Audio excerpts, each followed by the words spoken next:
HR'lar məncə təsdiqləyər bunu. Yəni HR'lar bu koridorlarla məşğul olan təsdiqləyər.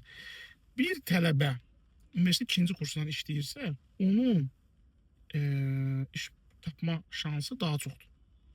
Bu səbəbdən istənilən sahə ilə məşğul olursa, fərq etmir. Və o sahəni sevirsinizsə, yoxsa başqa sahə istəyirsinizsə, bayaqki videomda dedim, ondan qabaqki videomda baxa bilərsiniz ki, məsələn, ixtisasınızı düz seçməmisiniz, amma başqa ixtisas oxumaq istəyirsiniz məsələn. Bu səbəbdən bu momentdə baş verən halda çalışın öz sevdiyiniz ixtisas üzrə gedib təcrübə qazanasınız. İnanın, şirkətlərə pulsuz işçi qüvvəsi hər zaman lazım olur.